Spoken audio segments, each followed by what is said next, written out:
मेरी मम्मी बहुत खूबसूरत थीं। कोई भी उनके साथ वो सब करना चाहेगा। मैं अपनी मम्मी के साथ घर में अकेला रहता था। मेरे पापा बहुत पहले ही गुजर गए थे। एक दिन जब रात को मैं पानी पीने उठा तो मेरी मम्मी के कमरे से अजीब सी आवाज़ आ रही थी। ऐसा लग रहा था जैसे कोई उनके साथ वो सब कर रहा है। फिर मैंने जब खिड़की से अंदर झांक कर देखा तो मैं हैरान रह गया। अंदर मम्मी अपनी साड़ी खोलकर, भाई लोग कहानी को पूरा ज़रूर देखना क्योंकि आखिर में बहुत मज़ा आने वाला है। करीब 2 महीने पहले की बात है। मैं कानपुर में अपनी मम्मी पापा के साथ रहता था। मैं कॉलेज जाता था। मेरे पापा एक कंपनी में काम करते थे और मेरी मम्मी घर में रहती थी। हम लोग अपनी ज़िंदगी में बहुत खुश थे, लेकिन हमारे हंसते खेलते परिवार को किसी की नज़र लग गई। दोपहर का समय था। मैं और मम्मी बैठकर टीवी देख रहे थे। तभी पापा का फ़ोन आया। वो कह रहे थे कि आज कंपनी में काम थोड़ा ज़्यादा है, इसलिए वो थोड़ा लेट आएंगे। मैंने कहा, मम्मी आज पापा लेट आएंगे तो क्यों ना हम पापा को कुछ सरप्राइज़ दें। मम्मी बोली, कैसा सरप्राइज़? मैंने कहा, मम्मी आज तारीख कितनी है? मम्मी बोली, 2 तारीख है। मैंने कहा, महीना कौन सा है? तो मम्मी बोली, जून का। अच्छा हाँ, आज तेरे पापा का जन्मदिन है। मैं तो भूल ही गई थी। अच्छा किया तूने याद दिला दिया। मैंने कहा, अच्छा मम्मी, पापा को सरप्राइज़ क्या दिया जाए?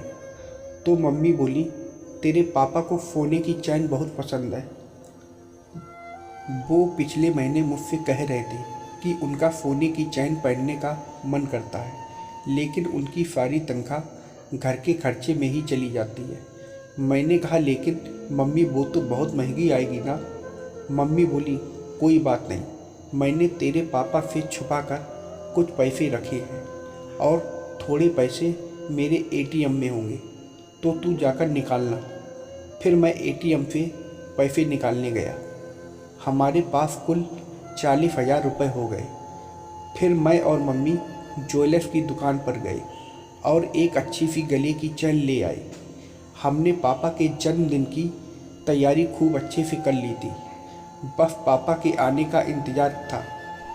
शाम के 8 बज गए, लेकिन पापा नहीं आए। मम्मी बोली, राहुल अपने पापा को फ़ोन लगाओ, अभी तक आए क्यों नहीं? मैंने कहा, ठीक है मम्मी। मैंने पापा को फ़ोन किया। उनका फ़ोन बंद जा रहा था। फिर हमने उनकी कंपनी में फ़ोन किया तो उन्होंने बताया कि वो तो 2 घंटे पहले ही घर चले गए। मम्मी घबराने लगी। मुझे भी थोड़ा डर सा लगने लगा।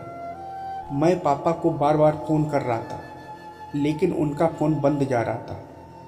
थोड़ी देर बाद हमें एक अनजान नंबर से कॉल आई। जिसने कॉल किया था वो कह रहा था, आपके पापा का एक्सीडेंट हो गया है और वो सरकारी अस्पताल में भर्ती हैं। ये सुनकर मेरे पैरों के नीचे से ज़मीन खिसक गई। मम्मी को लेकर मैं तुरंत अस्पताल पहुंचा। पापा आईसीयू में थे। थोड़ी देर बाद डॉक्टर बाहर आया तो हमने पापा का हाल पूछा। डॉक्टर बोले, अब वो नहीं रहे। इतना सुनते ही मम्मी रोने लगी। इस हादसे से हम बड़ी मुश्किल से उभरे। धीरे धीरे कुछ महीने बीत गए। हमें पैसों की बहुत दिक्कत होने लगी। एक दिन मैंने मम्मी से कहा कि मैं अब पढ़ाई छोड़कर कुछ करूं। तो मम्मी बोली, नहीं, चाहे मुझे कुछ भी करना पड़े, तू अपनी पढ़ाई नहीं छोड़ेगा। मैं काम करके तुझे पढ़ाऊंगी। मैंने कहा, लेकिन मम्मी तुम क्या काम करोगी? मम्मी बोली, तू फिक्र मत कर, कोई ना कोई रास्ता ज़रूर निकल जाएगा। फिर एक दिन मैं दोपहर में स्कूल से वापस आया तो मैंने घर में देखा मम्मी कहीं नहीं दिख रही थी। मैंने मम्मी को बहुत खोजा, लेकिन कहीं नहीं दिखी। धीरे धीरे शाम के 7 बज गए। मैंने सोचा आखिर मम्मी कहाँ गई होंगी। थोड़ी देर बाद मम्मी बाहर से आई। उनके बाल बिखरे थे और वो बहुत थकी हुई लग रही थी। मैंने कहा, मम्मी तुम कहाँ गई थी और ये बाल कैसे कर रखे हैं? मम्मी बोली, कुछ नहीं, और वो बाथरूम में चली गई। मुझे थोड़ा अजीब सा लग रहा था। फिर मम्मी खाना बनाई और हम खाना खा रहे थे। मैंने फिर मम्मी से पूछा, मम्मी तुम ठीक तो हो? तो वो बोली, हाँ मैं ठीक हूँ।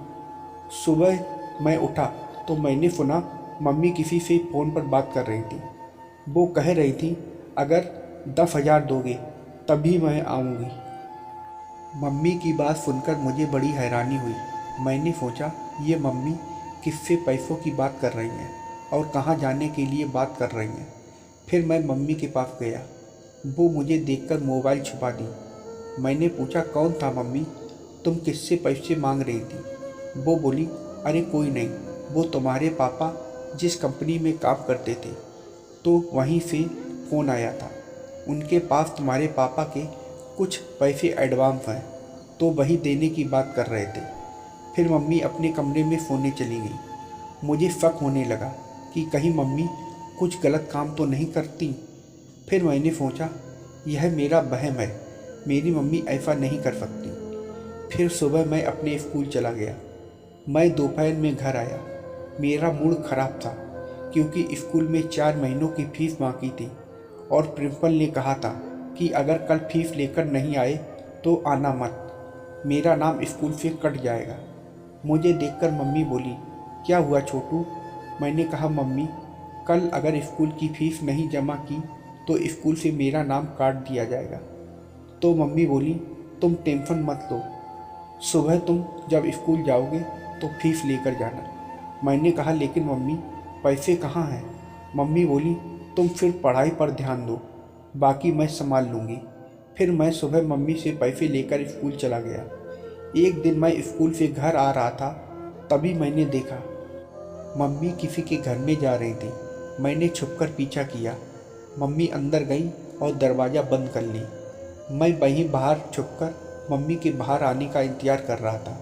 करीब 2 घंटे बाद मम्मी उस घर से बाहर आई। जब वो चली गई तो मैं उस घर में गया। मैंने दरवाज़ा खटखटाया तो एक बूढ़े आदमी ने दरवाज़ा खोला। मैंने कहा, अंकल जी, अभी थोड़ी देर पहले जो औरत आपके पास आई थी। तो बूढ़ा बोला, अरे वो तो बहुत अच्छी हैं, इतने अच्छे से करती हैं कि मज़ा आ जाता है। फिर वो तुरंत दरवाज़ा बंद कर लिया। ये सुनकर मेरे पैरों तले ज़मीन खिसक गई। मैं कभी सपने में भी नहीं सोच सकता था कि मेरी मम्मी इतनी गिर जाएंगी कि एक बूढ़े आदमी के साथ। रास्ते भर मेरे दिमाग में यही चल रहा था। फिर मैं घर पहुंचा। मम्मी मुझे देखकर बोली, अरे छोटू, तू आ गया? देख आज मैं तेरे लिए क्या लेकर आई हूँ, तेरा फेवरेट चीज़ पिज्ज़ा। मम्मी को देखकर मुझे अंदर से बहुत गुस्सा आ रही थी, लेकिन मैं उनसे कुछ नहीं कह पा रहा था। लेकिन मम्मी मेरे गुस्से को समझ गई। वो बोली, तू गुस्सा क्यों है? मैंने कहा, नहीं तो मैं गुस्सा कहाँ हूँ। मम्मी फिर मुझसे बोली, तेरे चेहरे पर गुस्सा साफ दिखाई दे रहा। फिर मुझसे रहा नहीं गया। मैंने कहा, मम्मी तुम सच सच बताना, तुम्हारे पास पैसे कहाँ से आते हैं? मम्मी कुछ नहीं बोली। मैंने कहा, मुझे पता है तुम नहीं बताओगी, क्योंकि तुम जो काम करती हो वो बताने लायक है ही नहीं। मम्मी बोली, तेरे कहने का क्या मतलब है? मैं कुछ गलत काम थोड़ी करती हूँ। मैंने कहा, मम्मी मैंने किसी और के घर में जाते हुए अपनी आंखों से देखा है।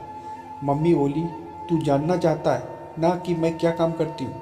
तो सुन, मैं लोगों के घरों में बर्तन और झाड़ू पोछा करके ये पैसे लाती हूँ। ये सुनकर मेरी आंख भर आई। मैंने कहा, मम्मी मुझे माफ़ कर दो, मैं तुम्हें गलत समझ रहा था। तो दोस्तों, आप लोगों को यह कहानी कैसी लगी कमेंट करके ज़रूर बताइएगा और वीडियो को लाइक और सब्सक्राइब करना मत भूलिएगा। वीडियो को पूरा देखने के लिए आप लोगों का बहुत बहुत धन्यवाद।